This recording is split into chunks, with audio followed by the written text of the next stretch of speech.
Guys, for today's video, merong couple of updates galing kay GoTyme na ikagugulat niyong lahat. Yes, ikagugulat niyo yan, lalo na kung kayo ay regular depositor or regular customer ni GoTyme. Hindi ko nga ba alam bakit parang pa-downgrade yata yung mga customer benefits na nakukuha natin kay GoTyme. Pero ang usual na sagot ng mga tao, it's business. Well, sa update kaya na to, mababawasan kaya mga depositor ni GoTyme dahil dito o hindi naman? Well, pag-usapan natin yan.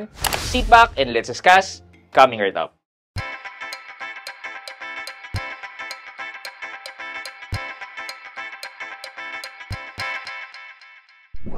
Hi guys, this is Pat and you're in Pat Quintos Review TV.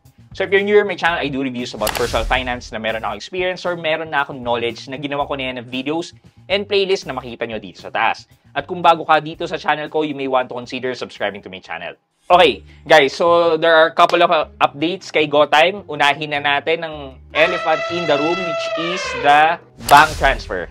Okay, basahin natin. So, bigla na lang nag-pop up itong screen na to after kung buksan yung GoTyme. Sabi niya, an update on bank transfers. Effective January 13, 2025, bank transfers from GoTyme Bank to other local banks or e-wallets will shift to a new Pay 1, Free 1 cycle. Pay only allow 8 pesos fee for one transfer and the next transfer's fee will be waived. The cycle resets every other transfer. You can also use your Go Rewards point to pay the transfer. 8.89 points is equal to 1 transfer. Meanwhile, sending money from GoTyme Bank to other GoTyme will remain free and unlimited. We thank you for your continued support. Okay, sige. Ito yung pag-usapan muna natin. So, this comes from the free InstaPay bank transfer coming from free 5 transfer. Naging 3. And ngayon, naging buy one, take one. Parang ganon. Buy one, free one. So, itong bagong model ni GoTyme, parang ang labas ay 4 pesos per transfer. Sana ganun na lang, 4 pesos per transfer. Marketing din siguro para para isipin na meron pa ring libre. Pero in reality, parang 4 pesos per transfer ang labas. Actually, mas okay pa yung 4 pesos per transfer kesa yung 1 transfer is equal to 8 pesos, then you have a free one. Paano kung isa lang yung ita-transfer mo? Diba? So, 8 pesos na kagad yun. So, hindi ka na nagamit yung free transfer. I don't know how the mass will be receptive on this new update ng bank transfer. Pero kung hindi naman kayo pala transfer, edi wala namang problema dyan. Yung pagta-transfer out nyo lang from GoTyme is mga usual na emergency cases. And during emergency cases, hindi naman na namamind yung service charge na 8 pesos, di ba? Pero kung kayo yung taong pala transfer, I think there are other better options for you. Yan, nandyan ang CIMB, nandyan ang Own Bank, nandyan ang C-Bank, di ba?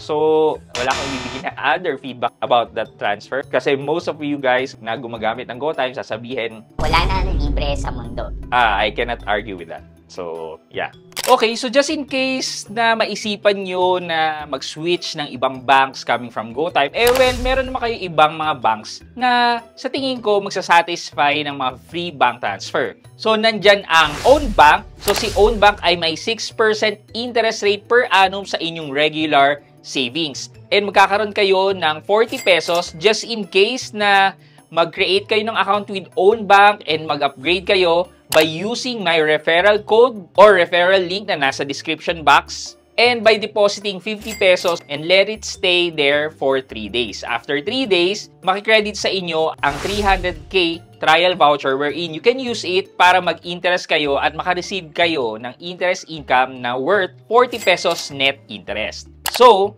use my referral code dito kay Own Bank. Just in case naman na gusto nyo pa sumubok ng ibang bank, nandyan din naman si C-Bank.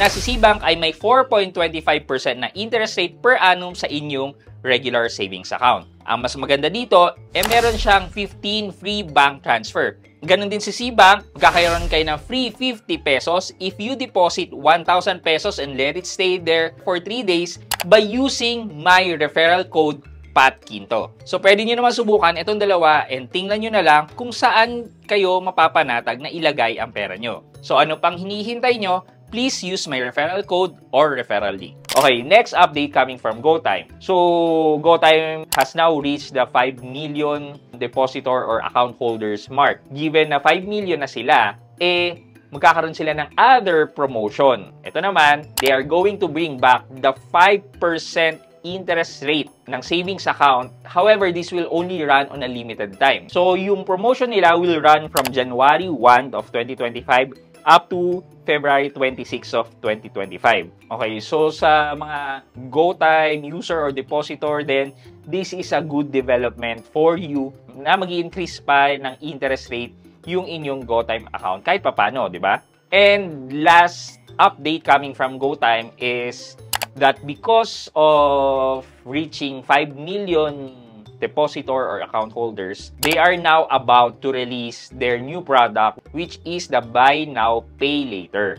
So, wala pang ganong news about this. Wala pang other details about this, but they're projecting that this will be released on the first half of 2025. Given na they also already acquired Savvy, which is a lending platform for employed individuals.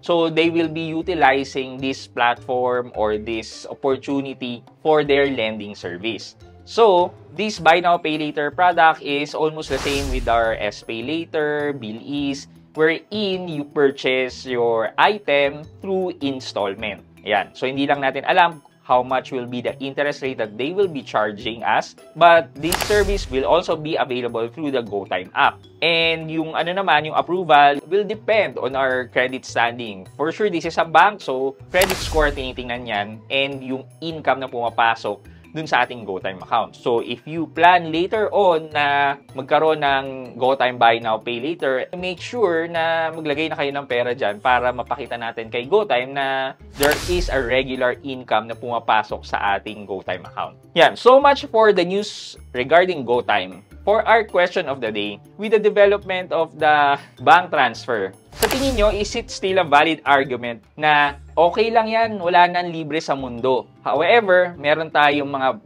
other services like CBank, OwnBank, CIMB na merong free bank transfer? Well, i-comment nyo ang point of view nyo sa comment section sa baba at may chance kayong manalo ng 1,000 pesos sa ating weekly GCash giveaway. Yun lamang po for today's video, but before we end this video, mag-shoutout po muna tayo at shoutout kay at Estero Senar 4146. Sabi niya, ang aga ko naman, pa-shoutout po. Been watching your video, sir. Very informative. At Estero Senar 4146, shoutout po sa inyo. Maraming salamat na na-appreciate nyo po yung mga content na ginagawa ko. Thank you so much. I hope you like this video. Leave a thumbs up. And if not, wala nang problema dyan, but continue to support me by subscribing to my channel by clicking the subscribe button and also the bell button sa tabi ng subscribe para makareceive kayo ng latest notification sa lahat ng upload ko. Again guys, this is Pat Quinto and you're in Pat Quinto's Review TV. Bye-bye!